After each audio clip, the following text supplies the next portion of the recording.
kanalıma hoş geldiniz. Ben Betül Uzunoğlu. Size bugün çok tatlı bir çantanın yapılış videosuyla geldim. Şöyle çantamın detaylarını sizlere yakından göstermek istiyorum. Simli kağıt ip kullandım. Yıldız model örgü tekniğiyle bu çok zarif borsumuzu birleştirerek harika bir çanta elde ettik. Şöyle bir de boydan göstermek istiyorum. Şahane oldu gerçekten. Örgü tekniği yapılışı inanılmaz basit. Bu bursu alarak da çantanıza çok farklı bir hava katabilirsiniz. Bu tekniği inanılmaz basit. Maksimum 2 günde bu çantayı örüp kullanır bir hale getirebileceksiniz. Şöyle içini göstermek istiyorum. Bakın çok tatlı bir astarım var. Şöyle bir iç cebim var. Bursun şeklinden dolayı katlandığı için iç cebim o yüzden bu şekilde bükülüyor. Sorun değil. Bakın gayet kullanışlı bir çantamın gövdesi olduğu, iç hacmi de oldukça derin ve büyük.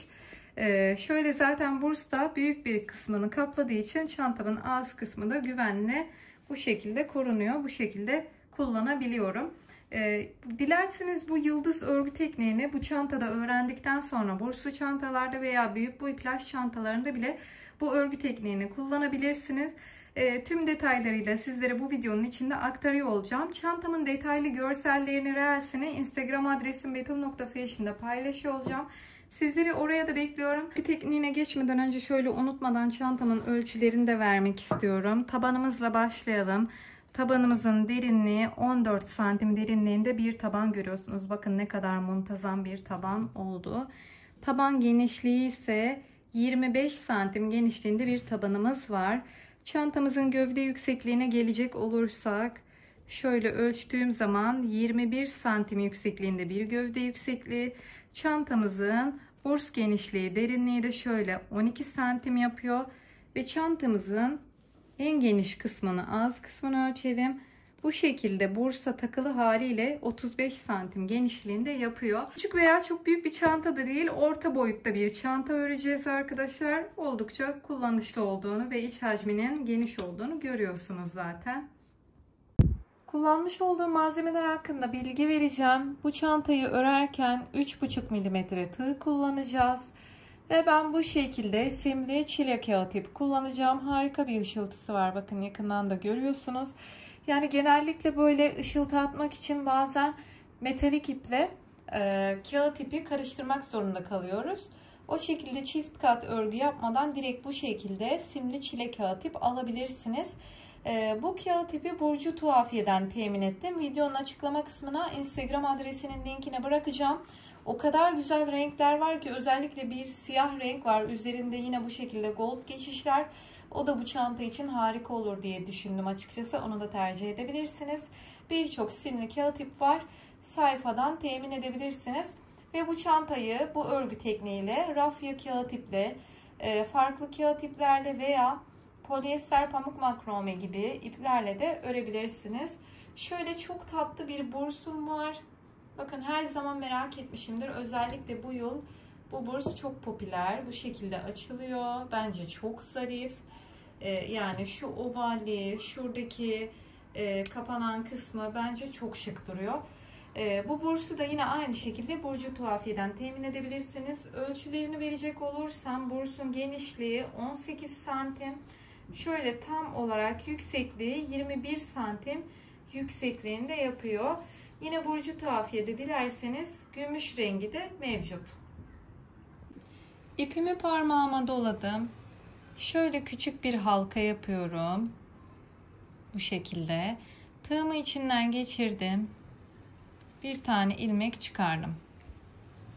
Şu fazla kalan kısmı bir tık kısaltacağım daha sonra.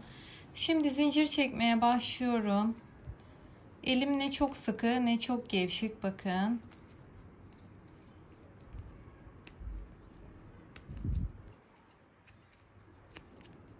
Belli bir uzunluğa kadar zinciri çekip geleceğim. Evet, zincirlerimi çektim geldim. Şöyle zincir sayınız. Bursun ortasına koyduğunuz zaman yaklaşık 2'şer santim yanlardan boşluk kalacak şekilde zincir çekmeniz gerekiyor. Direkt zincirimin santimini vereyim. O şekilde daha net yardımcı olurum. Şöyle düzelttim. Şöyle ölçtüğüm zaman 13 santim uzunluğunda zincir çekmişim bu burs için. Bursu kenara kaldırıyoruz artık. Tekrar ipimi parmağıma doladım. Son zinciri atlıyorum. Hemen yanındaki zincirden itibaren battım, çıkardım yeni ilmek. Bir tane sık iğne. Sıradaki zincire battım. Sık iğne. Sıradaki zincire battım. Bir tane sık iğne. Bu şekilde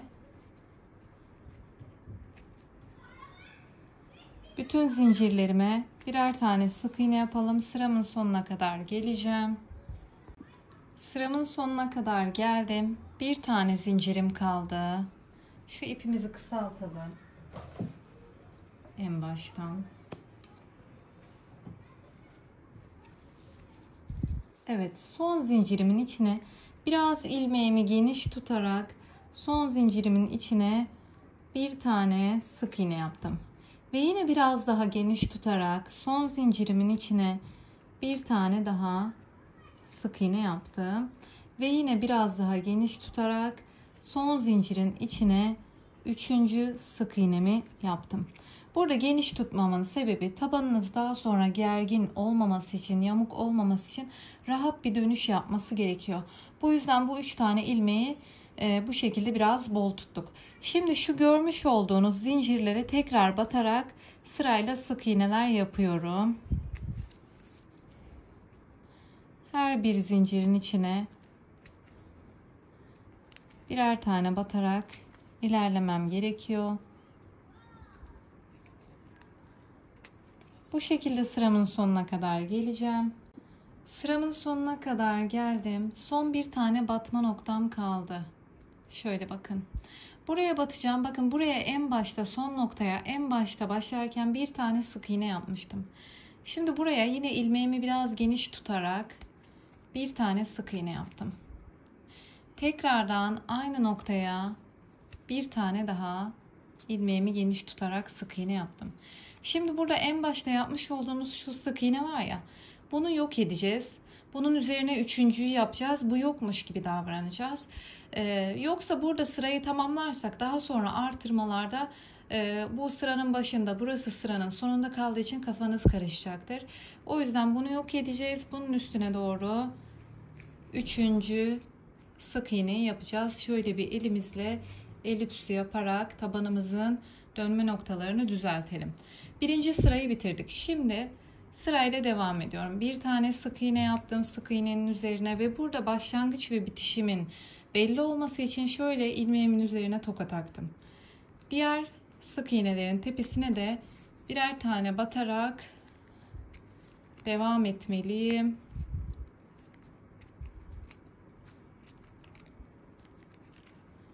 Bu şekilde devam ederek şu tabanımın dönme noktasına kadar gelelim. Tabanımın dönme noktasına kadar geldim. Şurada 1, 2, 3 tane aynı noktaya sık iğne yapmıştık. Burada görmüş olduğunuz birinci sık iğnenin içine 3 tane sık iğne yapıyorum. 1, 2, 3. Birinci sık iğneye 3 tane yaptık. Alttan ikinciye 1 tane yaptık. Alttan üçüncüye 3 tane yapıyorum. 2 ve 3.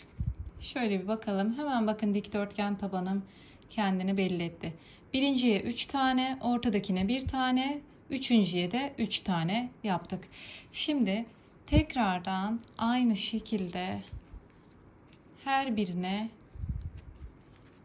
birer tane sık iğne yaparak tabanımın dönme noktasına kadar geleceğim.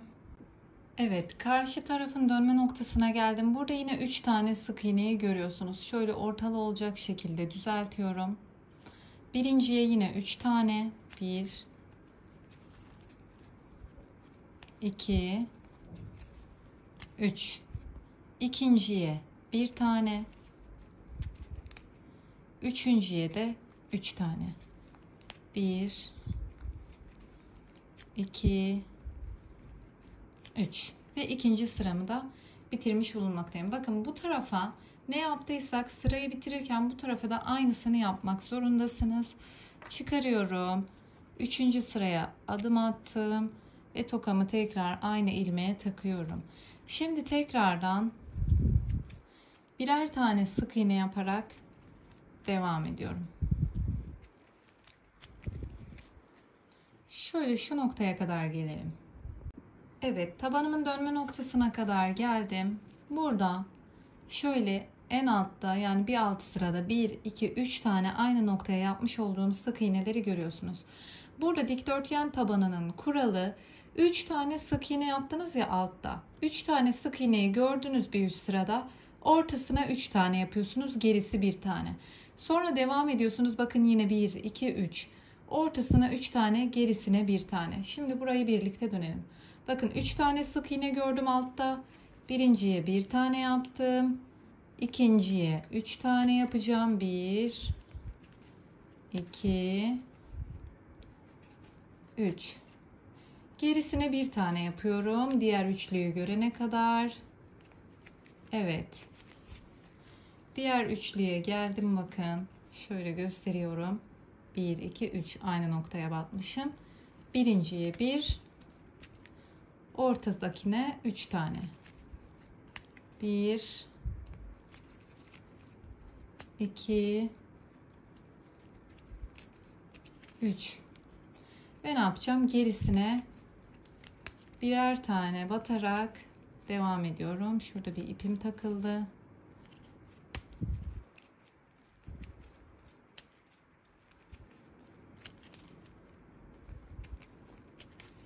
Evet, buraya kadar gelelim. Orayı da birlikte yapalım. Sıramın sonuna doğru yaklaştım. Burada tekrar devam ettiğim zaman 3 tane sık iğne görüyorum. Ne demiştik? Ortadakine 3 tane yapacağız. Birinciye 1. Buraya 3 tane. 1, 2, 3. Şimdi diğer üçlü şurada, bakın. Oraya kadar birer tane yapıyorum. Evet, diğer üçlüye kadar geldim. Birinciye 1 tane. Ortadakine 3 tane. 1, 2 ve 3. Ve sonuncuya da 1 tane. Bu şekilde 3. sıramızı da birlikte bitirdik. Tokamı çıkarıyorum. Tekrardan buraya bir sık iğne ve tokamı takıyorum. Şimdi tekrar her bir sık iğnenin tepesine birer tane batıyorum. Bu sırayı da birlikte yapalım. İyice otursun istiyorum. Daha sonra geri kalan taban artırmalarını kendinizin yapmasını isteyeceğim. Çünkü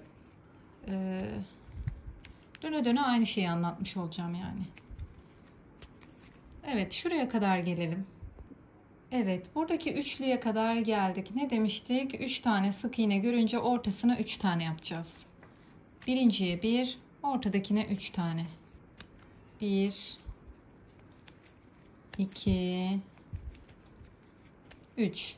Şimdi dümdüz devam ediyorum diğer üçlüye kadar.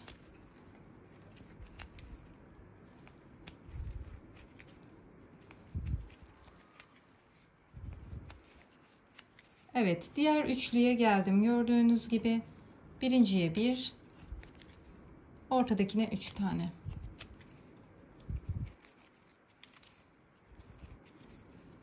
3 ve gerisine birer tane devam.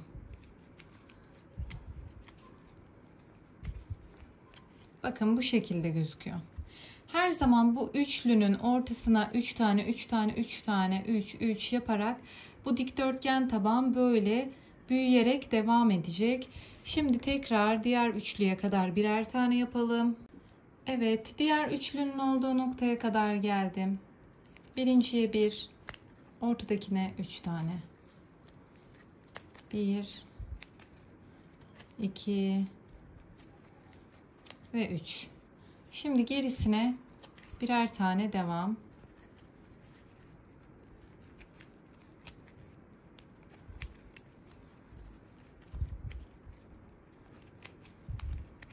Şimdi gördüm burada üçlüyü. Birinciye 1, ortasına 3 tane.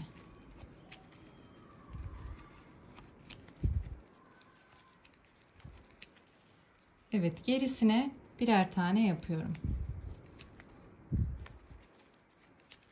Tokamı çıkardım ve 4. sırayı bitirip 5. sıraya geçtim ve tokamı tekrardan taktım. Bu tokayı her zaman bir üst sıraya geçtikçe taşımaya devam edin. Ben size tokanın gerek olmadığı noktayı söyleyeceğim. Dikdörtgen taban bu şekilde büyümeye devam edecek. Şimdi birkaç sıra büyütüp geleceğim. Söylediğim gibi döne döne aynı şeyi anlatmayacağım. Çünkü hep aynı şekilde ilerleyeceğiz. Birer tane devam ediyoruz. Burada bakın tam köşede zaten o 3 tane sık iğne. Ortadaki tam köşeye denk geliyor. Buraya 3 tane yapacaksınız. Birer tane devam. Tam köşede bakın 3 tane. Tam ortaya köşeye 3 tane. Birer tane devam. Tam şu üçlünün ortasına 3 tane. Birer tane devam. Tam şu üçlünün ortasına bir tane. Buraya kadar geliyorsunuz ve tel tokayı bir üst noktaya takarak aynı işleme döne döne devam ediyorsunuz. Birlikte toplam 4 sıra yaptık. Bakalım kaç sıraya kadar büyütüp geleceğim. Evet, tabanım istediğim genişlik ve uzunluğa gelene kadar ördüm geldim. Şöyle bakın, bursa ölçtüğüm zaman nasıl görünüyor göstereyim. Bu şekilde yanlardan da buradan da biraz taşıyor. Buradan bir sıra, yanlardan 1, 2, 3, 4. 4 de buradan taşıyor. Şimdi burada ben ölçülerini vereyim size tabanımın. 25,5 santim uzunlukta ve 14,5 santim derinliğinde bir taban örmüşüm. Birlikte 4 sıra örmüştük. Toplamda kaç sıra yapmışız ona bakalım. 1, 2, 3, 4, 5, 6, 7, 8, 9, 10, 11. Size anlattığım teknikle toplamda 11 sıra yapıp geldim. Şimdi tabanımı bu şekilde bitirdikten sonra mutlaka ütülüyorsunuz. Tabanınızı ütülüyorsunuz. Bakın, ütüleme işlemi yaptım ben bu tabanda. Çok daha güzel, düzgün durdu. Daha sonra çantanın gövdesine çıktığımız zaman tabanı düzgün bir şekilde ütülememiz çok mümkün olmayacak. O yüzden mutlaka şu an üşenmeden ütüleyin derim. Şimdi sırada tokamı çıkarayım tekrardan. Bakın, şu son sık iğnemi biraz geniş yapmışım. Onu küçülteyim ben biraz. Şöyle battım. Şimdi burası benim başlangıç noktam. Bakın, burada şöyle sık iğnenin tepesine değil de şöyle ortasına, arka kanadına batarak bir tane sık iğne yaptım. Ve buraya tokamı takıyorum. Burada bir taban çizgisi elde etmek istediğim için bu şekilde yapıyorum. Sık iğnenin ortasına battım, sık iğne. Ortaya battım, sık iğne. Her birine birer tane batıyorum. Şimdi bu süreçten sonra artık çantamın gövdesini oluşturmaya başlayacağım. O yüzden hiçbir şekilde artık artırma yok. Evet, bakın şöyle bir çizgi oluşacak. Her birine birer tane bu işlemi yaparak tokamın olduğu noktaya kadar geliyorum. Evet, şimdi bir sıra bu şekilde alttaki sık iğnenin ortasına batarak sıramı tamamladım. Şöyle bir görüntü oluştu bakın. Şimdi tokamın olduğu noktaya kadar geldim. Tokamı çıkarıyorum. Şöyle bir tane kaydırma yaparak sıramı kapatıyorum. Burada 3 tane zincir çekiyorum. 1, 2, 3. Şimdi yıldız modelini kurmaya başlayacağız. Modelin kurulumu inanılmaz kolay. Asla gözünüz korkmasın. Şimdi tek seferde yapacaksınız eminim. 3 tane zincir çektiniz. Bakın, birinci ilmeğim tığımın üzerinde var. Şimdi ortadaki zincir var ya, üstteki zinciri bırakıyoruz. Ortadakine battım. Bir tane ilmek çıkardım. 2 tane ilmek oldu. Alttaki ilk zincire battım. Bir tane ilmek çıkardım. 3 tane oldu. Şimdi bu batıp da ilk kaydırma yaptığım yer var ya, şu 3 zincirimin çıktığı nokta. Oraya battım. 4 ilmek oldu. Ve ilmeklerim her batmada biraz uzuyor. Dikkatinizi çekerim. Sıradaki sık iğneye battım. 5 ilmek. Ve sıradakine battım. 6 tane ilmek oldu. Tığımda her zaman 6 tane ilmek olacak. Hepsini bir arada kapattım. Ve şu şekilde bir zincir çekerek ilk yıldızımın temelini attım.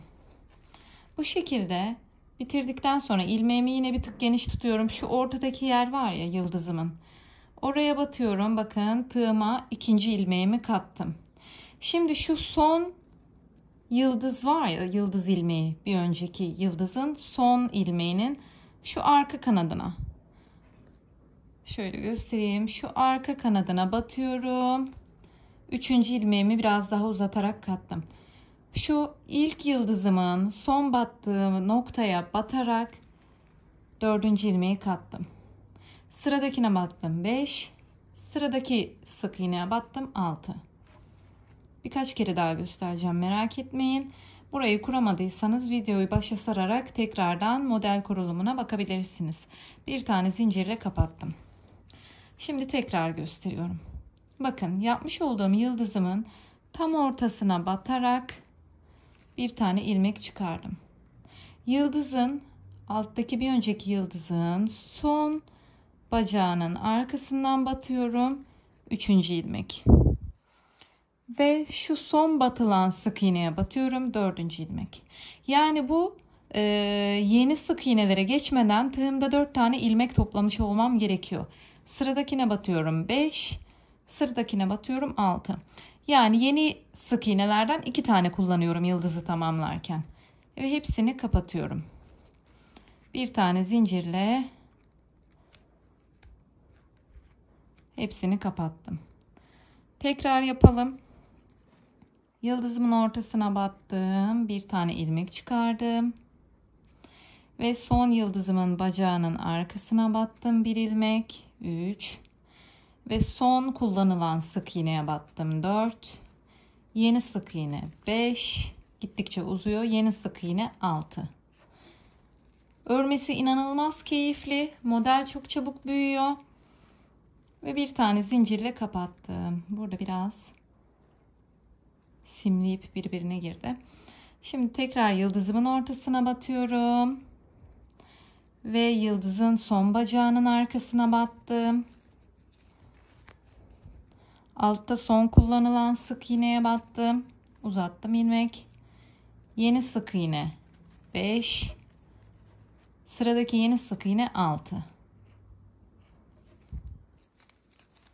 Ve hepsini birlikte kapattım. Son kez göstereceğim. Daha sonra sizin devam etmenizi isteyeceğim. Yıldızın ortasından bir ilmek çıkardım. 2 tane ilmek oldu.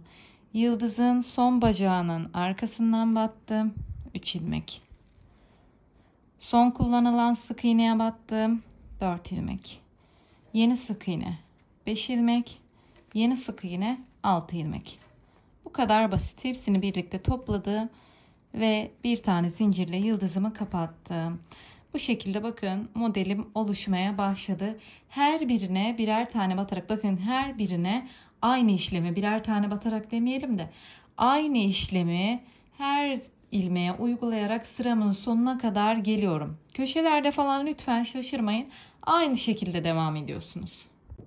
Evet, sıramın sonuna kadar geldim. Sırayı birlikte kapatacağız. Bu şekilde bir sıra olacak şekilde yıldızın temelini attık. Şimdi burada bakın yeni sık iğnelerden 1, 2, 3 tane kalmış oluyor. Burada kalan sık iğne miktarı önemli değil. 2 tane kalsa tam modelimiz oturuyor ama burada sizde bir tane de kalmış olabilir. 2 tane tam modelin oturacağı şekilde de kalmış olabilir. Ya da benim gibi 3 tane sık iğne kaldıysa bir tane fazla ediyor olabilir. Burayı nasıl bağlayacağız? Şimdi bakın tekrardan son yıldız deliğinin içine batıyorum. Ondan sonra buradaki yıldızın arka kanadına batıyorum. Son ayağın. Burada normalde buraya batıyorduk ya, 3 tane sık iğne kaldıysa benim gibi aynı işlemi yapın. 2 tane kaldıysa buraya batıp sonra 2 kere birer tane de buraya batacaksınız, biliyorsunuz. Eğer şöyle bir tane kaldıysa bir tane daha buraya batıp sonra 2 kereye buraya batarak yıldızı kapatacaksınız. Bilginiz olsun. Şu an bende 3 tane var.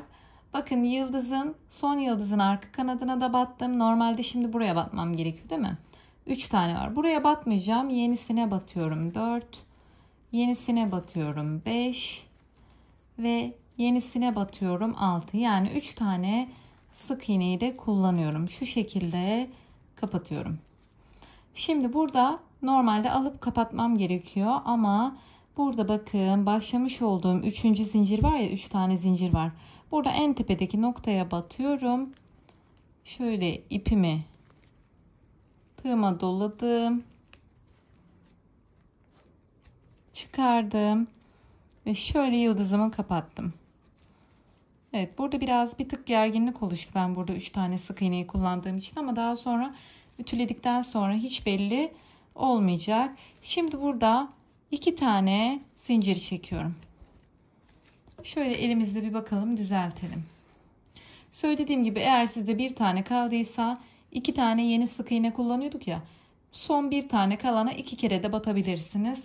3 tane kaldıysa benim gibi yapmanız yeterli. Bir üst sıraya 2 tane zincirle geçtim. Şimdi burada yarım olan yıldızları tamamlamaya devam edeceğiz. Bakın 2 tane zincir çekerek üst sıraya geçtim. Tığımın başına doluyorum. Şu sıradaki yıldızı toplamış olduğum şu deliğe batıyorum. İlmeğimi uzatarak şu şekilde, bakın kısa değil, hepsini bir arada kapatarak çakma sık iğne yapıyorum. Tekrar tığın başına doladım. Aynı yıldız deliğine batarak ilmeğimi biraz uzattım ve hepsini birlikte toplayarak çakma sık iğne yaptım. Şimdi tekrar tığımın başına doladım.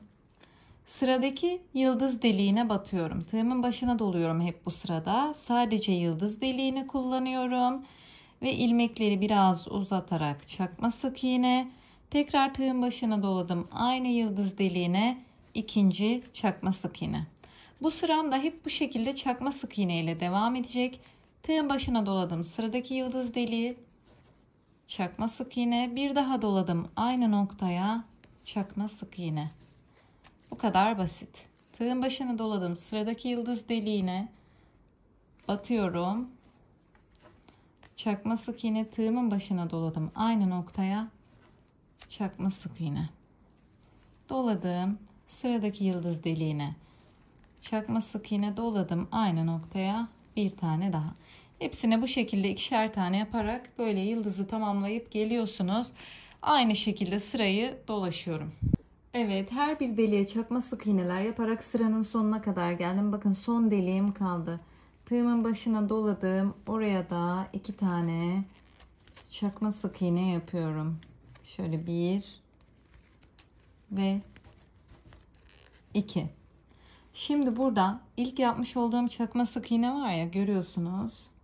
Şimdi onun tepesine şuraya batarak şöyle kaydırmayla birleştiriyorum. Bu şekilde sıramı kapatıyorum. Ve şimdi tekrardan 3 tane zincir çekerek sıradaki ikinci yıldızın temelini atacağım. Şu an birinci yıldızı tamamladık. 2 sıradan oluşuyor. 2, 3. Tıpkı en başta nasıl başlamıştık? Bakın alttaki ikinci zincirin içine batıp ilmek çıkardım.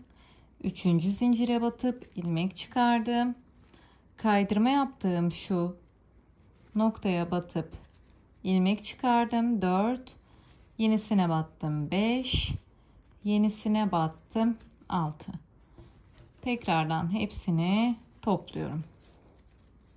Ve bir tane zincirle kapatıyorum. Evet, şimdi yıldızımın ortasına battım, ilmek çıkardım. Bakın ilmeklerim çok sıkı değil.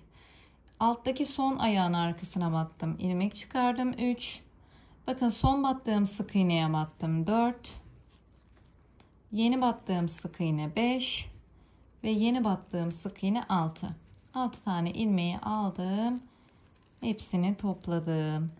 Ve tekrar bir zincir. Tekrar son kez gösteriyorum. Yıldızın içinde battım, bir ilmek çıkardım.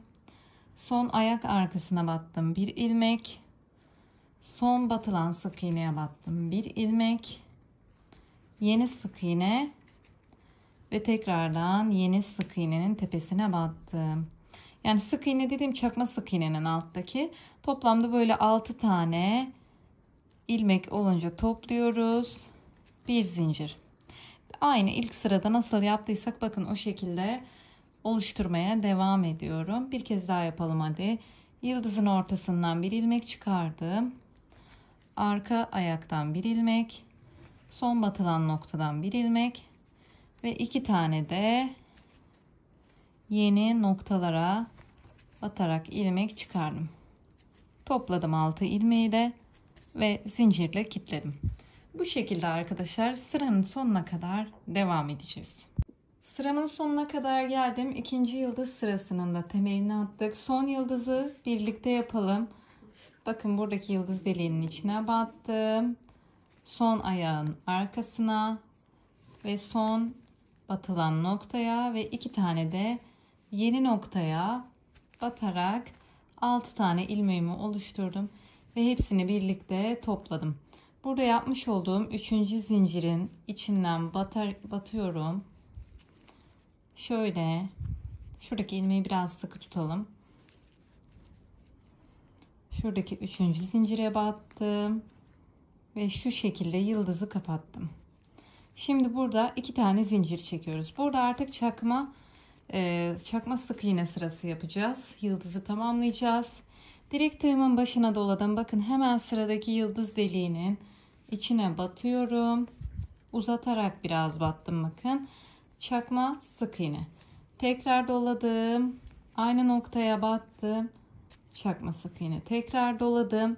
Sıradaki yıldız deliğinin içine batıyorum.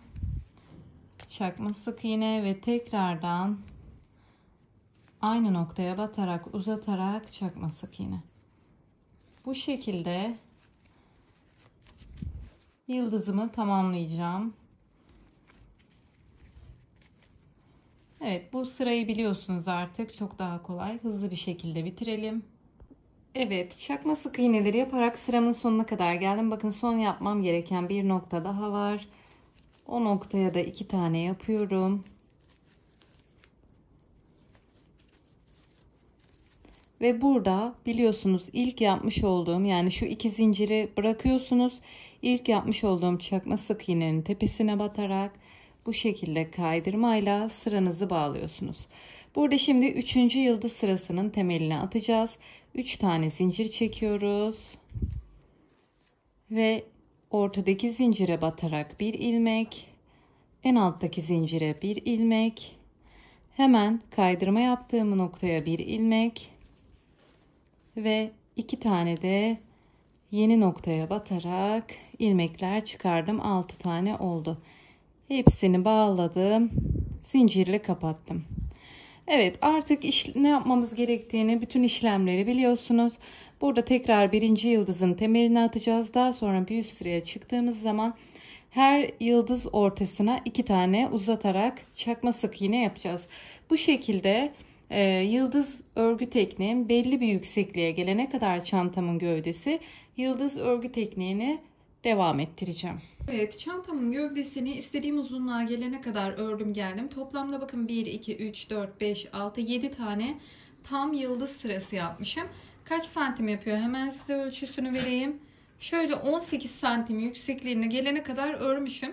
Yani burada önemli olan aynı çanta ölçüsünü yakalamak için santimlere uymamız gerekiyor. Şimdi bu arada burada size belirtmek istediğim bir detay daha var. Yıldız tekniğini bırakacağız. Başka bir örgü tekniğiyle devam edeceğiz.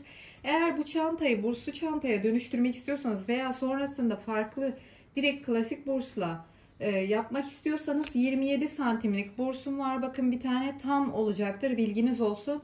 Bu taban tekniğini 27 santimlik bursta kullanabilirsiniz. Yine komple bu çantanın gövdesi ve tabanını da bu şekilde 27 santim bursa sarabilirsiniz arkadaşlar. Bu da burada bir püf nokta olarak kalsın. Şimdi bakın şu şekilde son yıldızımı toparlamışım. Şöyle ne yapıyorduk? Burada ilk yaptığım çakma sık iğnenin tepesine batarak sıramı bağlayacağım. Evet, şöyle sıramı bağladım. Bir tane zincirle bir üst sıraya geçtim. Şimdi aynı noktaya tekrar batarak bir tane sık iğne yapıyorum. Tekrar battım sıradakine sık iğne. Sıradaki çakma sık iğnenin tepesine yine sık iğne. Bu şekilde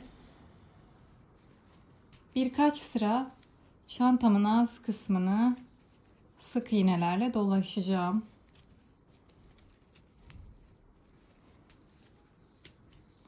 Bu şekilde sıramı dolaşacağım. Hatta bir sıra değil birkaç sıra dolaşacağım. Sıranın sonuna geldiğiniz zamansa bakın şu kaydırma noktasını lütfen kullanmayın. Bakın burada 2 tane çakma sık iğnenin tepesine batıyorsunuz. Daha sonra direkt bunun tepesine batarak sık iğne yaparak dolaşmaya devam ediyorsunuz. Evet, şimdi gördüğünüz gibi 3 sıra olacak şekilde ben sık iğne sırası yaptım. Son olarak başladığım noktaya kadar geldim. Buradan itibaren artık her battığım sık iğne tepesine ilmek kaydırma yapıyorum. Böyle her bir sık iğnenin tepesine batıyorum. İlmek kaydırma batıyorum. İlmek kaydırma. Son sıramı da bu şekilde dolaşacağım ve örgü tekniğimizi bitirmiş olacağız. Evet, son sıra olan kaydırma sırasında yaptım. Bakın ilk kaydırmayı yaptığım noktaya kadar geldim. Burada ipimi kısa olacak şekilde kestim. Şöyle ilmeğimi açıyorum.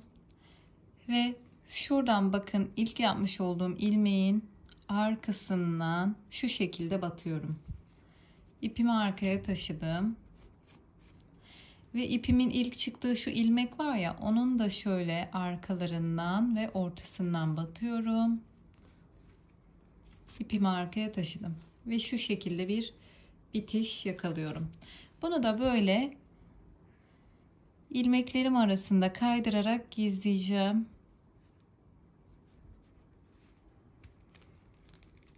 Ve şimdi sırada örgümü ütüleyip geleceğim. Evet, şu fazla ipi kessem iyi olur. Kağıt ip kolay kolay kayıp açılmıyor zaten. Şimdi ütümüzü yapıp gelelim.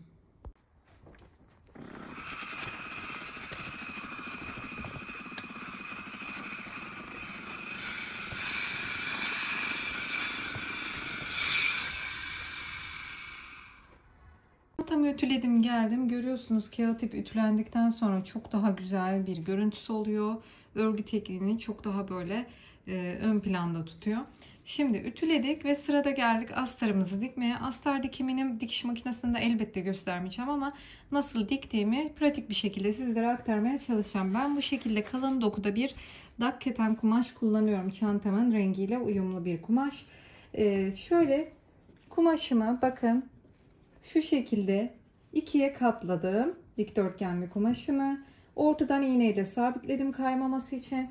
Daha sonra çantamın yanlara bastırdığım zaman yanlardan birer santim taşıyacak şekilde dikiş payı bıraktım.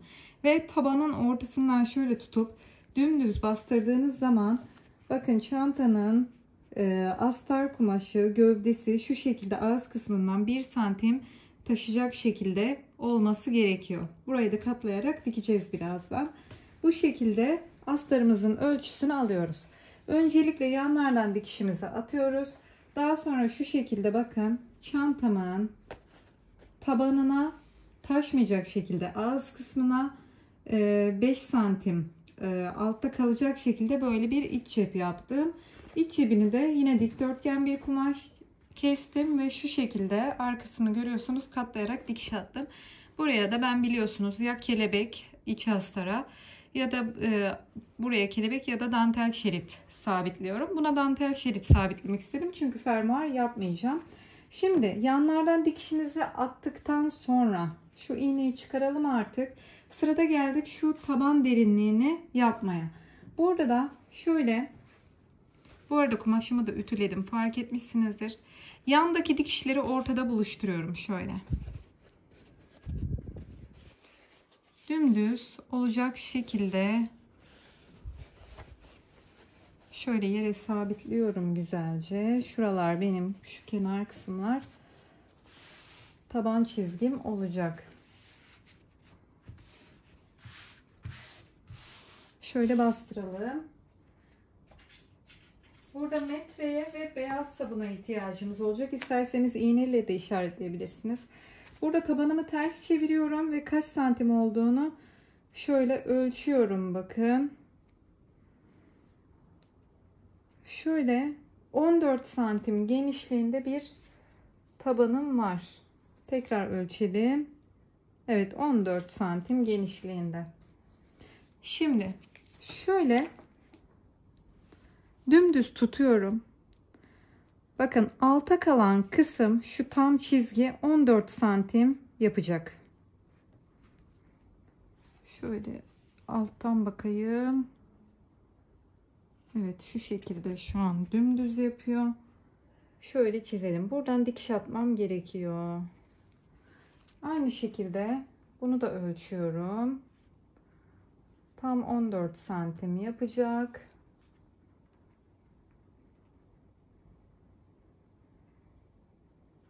Evet, şimdi buralara dikiş atıp geliyorsunuz. Daha sonra zaten tabanınızı şöyle açtığınız zaman bakın, o diktiğiniz yerler sabit kalacağı için taban derinliği oluşmuş olacak. Sonra çantanın içine koyuyorsunuz astarınızı. Şöyle çantanızın bakın şu sık iğneli kısmına bursumuzu geçireceğiz. Şu şöyle iç tarafta kalacak. Şu sık iğnelerin arasından bu demir çubuk geçmesi gerekiyor. O yüzden tam şu yıldızın bittiği yeri hizalayarak astarın ağız kısmının dikişini atmanız gerekiyor. Yani buraya kadar gelmesin. Şu yıldızların bittiği noktaya kadar astarınızın gelmesi gerekiyor. Daha sonra bu demir çubuk sık iğnelerden geçmesi gerekiyor. Böyle astarımı makinede çantama sabitledim, kağıt ip çantama. Burada makinemin ayarını göstermek istiyorum. Bu çok soruluyor genelde. Ben bu şekilde Singer M33-35 model kullanıyorum. Bakın burada tansiyon aralığı 4, düz dikiş aralığı 3, makinemin iğne numarası 18. Yani astarımı da bununla diktim. Astarımı çantama da bu ayarla sabitledim. Bilginiz olsun. Hiçbir şekilde şu an iğnem kırılmadı ve astarımın dikişini tamamladım. Şöyle bakın göstereyim. Gayet hızlı bir şekilde diktim. Evet, size söylediğim gibi çantamın astarını diktim ve çantamı makinemde sabitledim. Oldukça sağlam oldu. Şu sık iğneleri açık bıraktım. Cebi de bu şekilde oldu. Gayet temiz, güzel bir çanta gövdemiz ve astarımız oldu. Çantamın tabanı ve gövdesi de bu şekilde gözüküyor. Şimdi sırada gelelim çantamızın bursunu sabitlemeye. Bakın şöyle çantamı eğri olmayacak şekilde ikiye katlıyorum. Zaten bu ikiye katlama işlemini astarımı sabitlerken de düzelttim çantamı bir güzel. Yanlardan bakıyorum, önden bakıyorum. Çantamın tabanı ve görüntüsü eğri durmaması gerekiyor. Şu an gayet düz. Şimdi sırada geldik şu vidaları açmaya. Bakın şurada çevirdiğimiz zaman bursumuzu, vidalarımız var. Şöyle açılıyor. Yine aynı şekilde diğer tarafı da çeviriyorum ve şöyle çıkıyor bakın.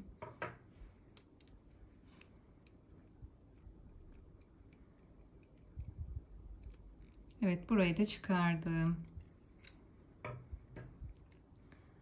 Şimdi şu şekilde açılıyor gördüğünüz gibi. Bakın ben şuradan geçireceğim. Şöyle çantamızın içine koyacağız. Şöyle yaklaştırayım bir çantamı. Şimdi bakın çubuğumun kaplayacağı alan şu kadar bir alan hemen hemen. Yani yanlardan eşit boşluklar bırakmış olmanız gerekiyor. Şimdi bursumun ilk deliğinden şuradan geçiriyorum.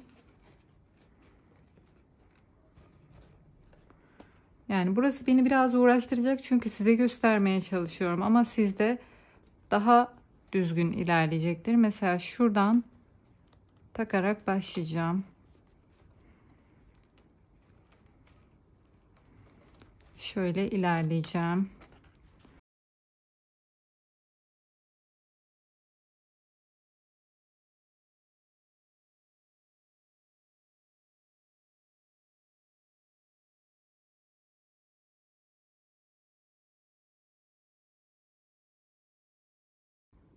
Şimdi buradan bakın bursumun içinde şurada bir yer var ya, çıkardığım nokta. Oraya geçirip vidalayacağım. Evet, şuraya geçirdim.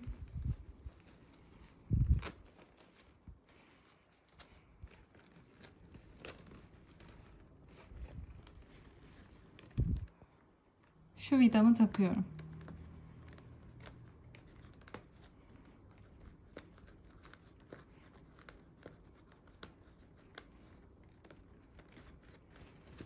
Evet, bu taraf tamam. Şöyle elimizle yayarak düzeltelim. Şimdi sırada karşı tarafı geçireceğim aynı şekilde.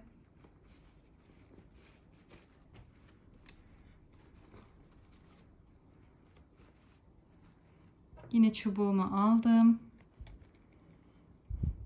İlk şuradan da diğer tarafa çevirelim, daha rahat hareket ederiz.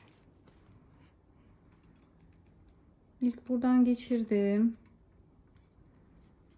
Sonra hizasına bakıyorum bunun. Tam şuradan geçmesi gerekiyor.